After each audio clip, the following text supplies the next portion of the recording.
Morning, guys. Well, I'm going to conclude my Crystal Palace research today. But I wanted to show you this photograph first and tell me what you think, because I'm finding this really curious. Now, I was looking at photographs, the construction of the Crystal Palace, either at Hyde Park or Sydenham. Didn't have a lot of luck, but this was in amongst it all. Now I want you to have a look at this photograph. I bet you can't see my cursor, which is going to be annoying, but there's these two guys stood in front of what looks like a big picture frame, and inside it there seems to be some sort of strange stone diorama. There's a cat sat down in the bottom right hand corner, or what looks like it might be a cat, or is it a stuffed animal? Are they making like that? Yeah, look at that tree next to it as well. It just really puzzles me. The perspective looks really strange to me. It looks like a 3D image with depth in a picture frame. There seems to be some sort of animal on that tree as well. That is bizarre in the extreme. So, you see what I mean? And here, and to the side on the left here, it's like some creature. It looks like there's some creature in there. And stone.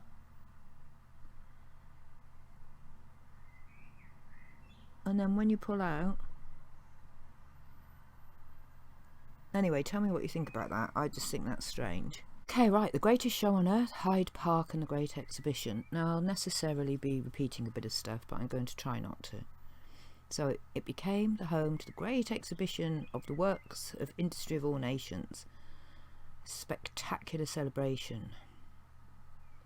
It appears to have been the brainchild of Henry Cole, a civil servant interested in manufacturing and design, and the project really took off when they gained the backing of Prince Albert. Prince Albert thought it was a great idea, so they had a competition to have a look at work out how it was going to look, and it was designed to be temporary and was constructed from prefabricated parts. Here's, I don't think these go up, which is a shame, but it's okay, I've got lots of pictures saved. Here's the front of the south building, and there's no photographs at all of the Hyde Park one, despite it only being a year before it was moved, and there's no photographs of it moving, despite the fact that they had an official photographer, and I can't find any photographs from him either. There's only drawings of it inside. So this is Hyde Park in 1851, and it was a huge success. It was from the 1st of May 1851, and it ran until the 15th of October. Attracted an estimated 6 million visits in just under 6 months. The tickets were initially expensive, but were reduced to attract a wider and more diverse audience. The vast majority of visitors were the ordinary people of Britain. They came from all parts of the country, with many seeing London for the first time. Excursion trains were laid on, especially to bring visitors to the capital, and many workers were given time off so they could attend. Now, I'm confused about how they got there, because if you look at Hyde Park, even today, here's where the old exhibition would have been here. This part here is the Albert Memorial, and it would have been in this area here. But there's no rail access to Hyde Park here, apart from some subways. yet, if we go to here,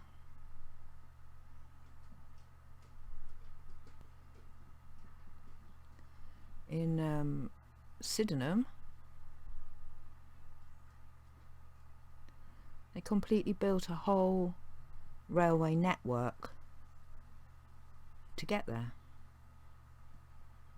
and I want to show you on my film that I did, me at Crystal Palace, what it looks like.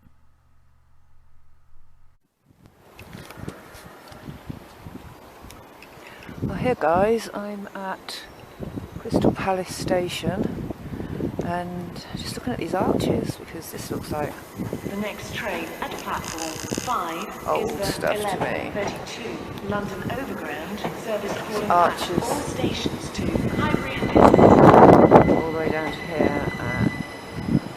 Same on this side. This is a safety announcement. Due to today's wet weather, please take extra care whilst on the station. Check it out in here.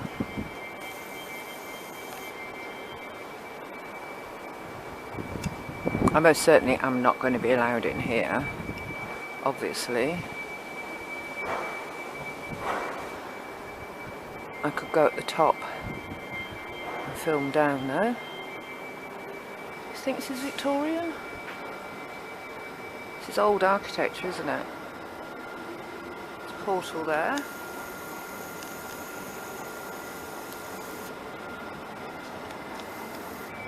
Anyway, I'm going up.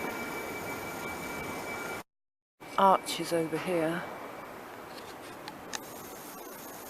that they've filled in, but they've left these open here.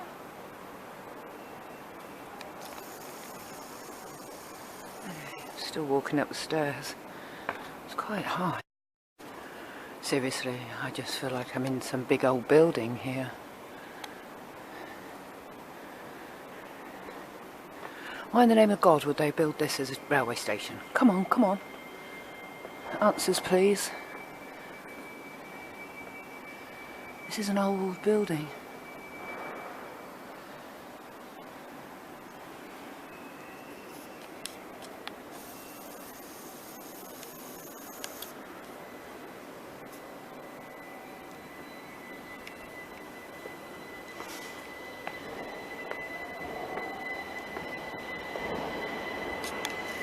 At the top,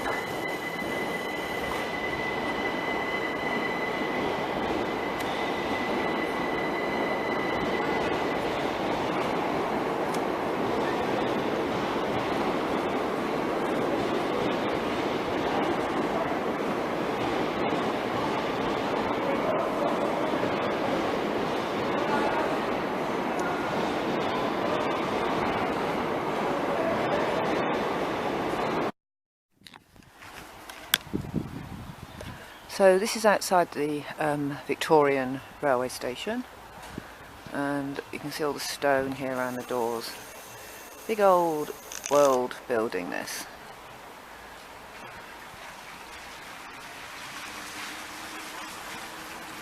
It's bloody nonsense that they talk about them doing this. Total nonsense. Okay, so if you think about the platform when I got off the train there at the at the Palace at Sydenham, you can see that this has got the same sort of arches going on, the wide platform and the glass roof, and when it pulls out you'll see there's some buildings here, yeah, in the background here. And I can't find any evidence at all of there being any railway at Hyde Park. Well, not yet anyway. There's talk of valets taking the carriages and looking after the horses and stuff like that for the rich, but I mean, how...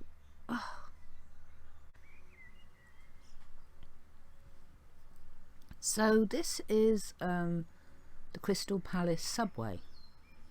Now this is the new Crystal Palace. This is the one that was moved from Hyde Park to Sydenham.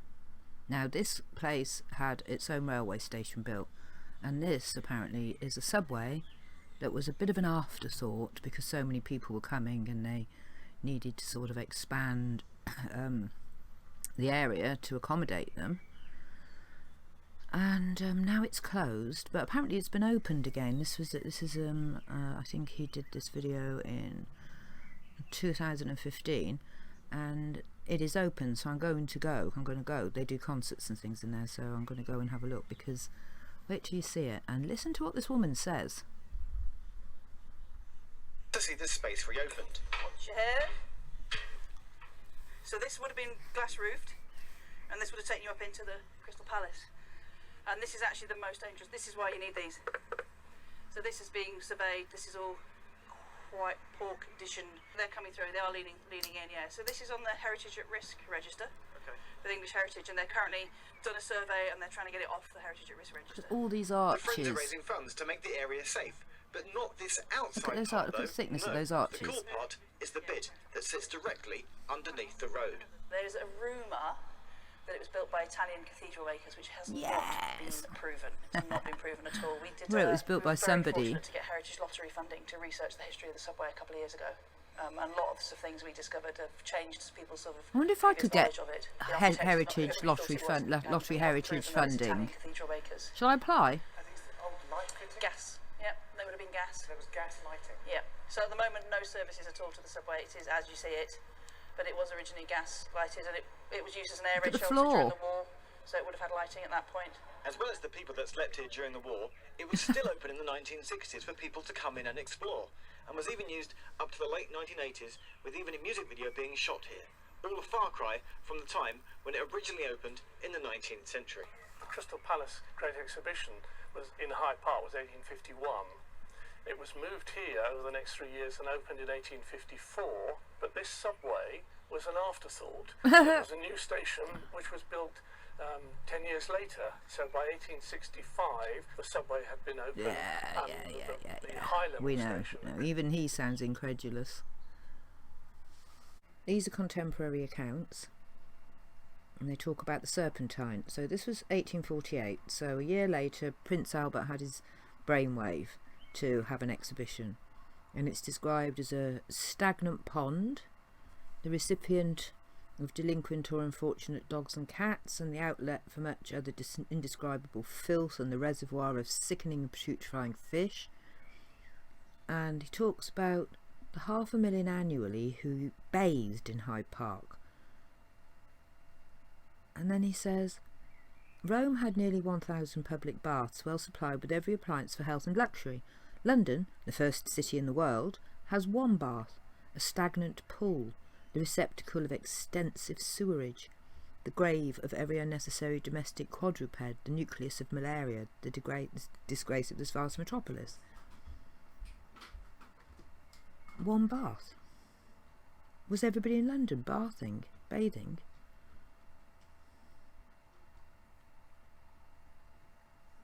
500,000 annually. And then there's some accounts by this guy called Peter Cunningham, and this was 1850. So surely the place must have been starting to be built by then, because it was open in 1851. And he's moaning about it again, saying that it's the sewerage there and it's a mess. And then he's saying, there is some talk of removing the mud deposits from the bottom of this river, of reducing it throughout to one uniform depth, and of devising means so as to ensure a constant stream of pure water throughout. When we reflect how many bathe in the river, even in its present dirty state, 12,000 on one Sunday, that's 1849. That was when he had his brainwave, around about that time. And how many more inhale its stagnant waters by driving or walking along its banks or by living in its neighbourhood. It is much to be regretted that the contemplated change is not at once carried into effect. So John Rennie's estimate for making the improvements was £30,000.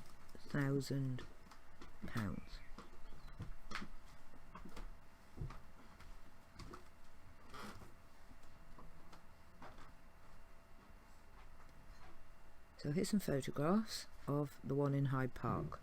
Well, there's a few photographs of the inside, but there's no photographs of the actual outside of the exhibition, the Great Exhibition. This is how it looked inside, outside, inside. That puzzles me. How is that even there? It's got like these little things on the outside. Is this levitating? Because it's not attached to anything, and it's got all these little sort of things on the corners. It's 1, 2, 3, 4, 5, 6, 7, 8-sided. It's an octagon shape, and there's nothing holding it up anywhere. That there is part of that superstructure there, same as that. Weird, eh? And Queen and all that lot. Oh, gathered underneath it. Right, keep going.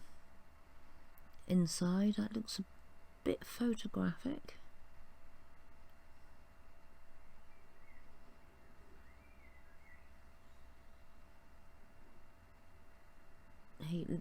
They added people in afterwards, and you know.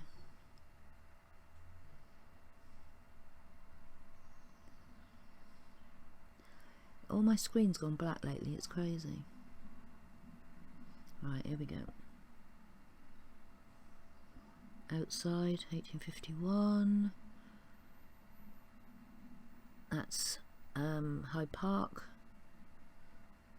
Hyde Park. Yeah. Inside. Inside. That's Sydenham. So when you look at Sydenham, these are all quite recent photographs, I think. That's fairly sort of recent. That's got a sort of turn of the century sort of feel to it, maybe even later. Well, I'm hoping my internet's improved. I have to keep stopping and starting it because it's just so slow. It's driving me insane. I might have to do a clean up on my laptop and start it all over again, because it must be bunged up. Right, so here we go. Here's some rare Crystal Palace photos from the Sydenham Town Forum, and it's part 2, so I've only looked at these.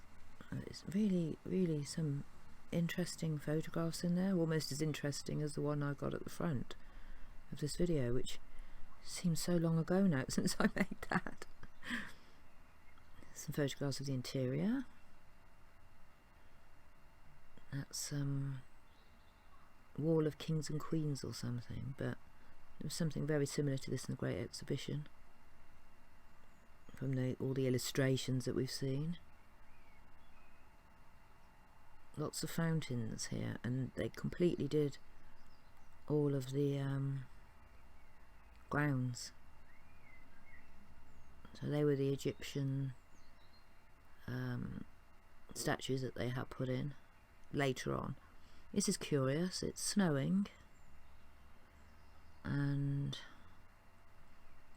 the arches are up here, but these seem to be just lying down here. This seems to be broken here or being built here, steel structure. So either they're building it or it was wrecked and they're doing it up. These are water towers because of the fountains. Fountains put water 400 foot in the air. It's ridiculous, you know, it's more strangeness. And then as time went on, they used it as circus. Like people performed, because it was open until 1936 when it burned down, as they do. It's the sort of stuff that was inside. That's strange, isn't it? Does that look to you like that might have been there? These arches and all this. That's odd. Look at this.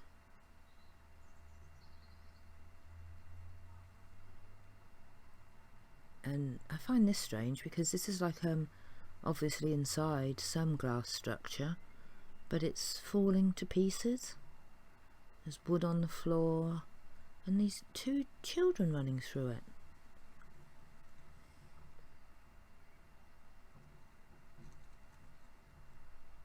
That's don't know. It's a bit later on in the game. Come now.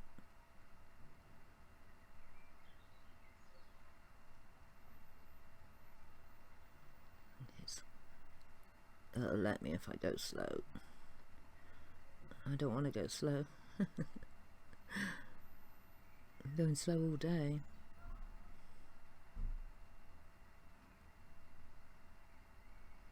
Because there's something I want to show you here. This is how it is now, ish. But they've got, this is, you can see it's like old stuff, it's old world stuff. Don't know. See?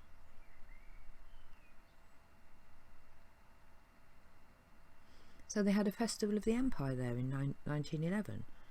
In the same months that they had the Great Exhibition, May to October, but this is 1911, not 1951. And look at it. This is being taken from the vantage point that the palace is here, because these are the gardens at the front. And whenever they take any photographs, they always take them from here, so that you get the palace and the gardens. Not this. Look at this, there's architecture there.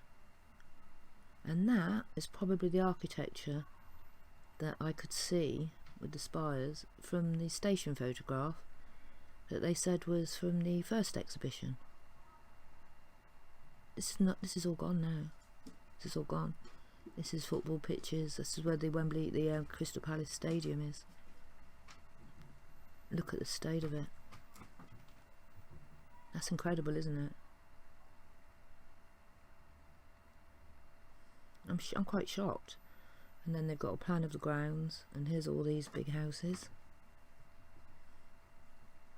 The New Zealand house, the Australian industry. So they had big, they didn't just have spaces in an exhibition, they had their own buildings. What's that one? Canada, Indian, Grand Parade. Yeah, so it's much grander than the Hyde Park setup for the 1911 one. Imperial Sport, outdoor spectacles, country life exhibition, boats and fisheries. Absolutely incredible. None of that's here now. And I don't know when this was.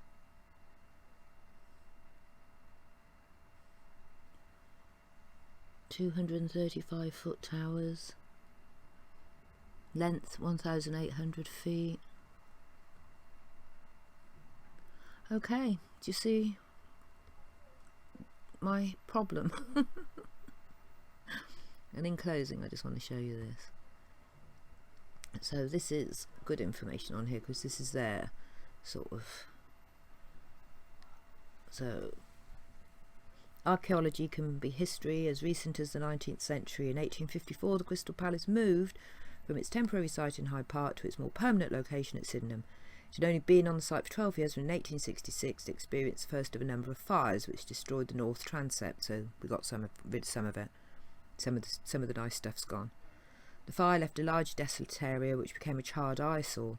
there were insufficient funds to reconstruct the north end, and it was not until 1870 that a plan was put before the directors to construct a marine aquarium. The directors saw its potential, and the derelict basement site was opened as a saltwater aquarium on the 22nd of August 1871. The water for the tanks was bought by train from the sea at Brighton. So they didn't think there was enough money to reconstruct it, so they obviously, I don't know. Briefly, it was largest of its type in the world, holding 120,000 gallons of seawater, of which 100,000 gallons were held in large reservoirs below floor level. 60 tanks in all. The aquarium was built on part of the site left vacant by the 1866 Crystal Palace fire and was a popular fad of the day. It was a marine, not a freshwater exhibit. It was a considerable success until the 1890s, when the popularity of marine life gave way to a menagerie of monkeys. Yeah, and this. Raising the first pillar at Sydenham. And I played this in my last video. And they put this up, and this is what was written on it. A bottle was deposited under the pillar containing coins of the realm, and a paper bearing the following inscription. This column, the first support of the Crystal Palace, a building of purely English architecture, destined to the recreation and instruction of the million, was erected on the 5th day of August 1852 in the 16th year of the reign of Her Majesty Queen Victoria. The million. Who were the million? Anyway, thanks for watching. I'm sorry it's been so bitty. It's taken me all day, but I've done it. Just tell me what you think.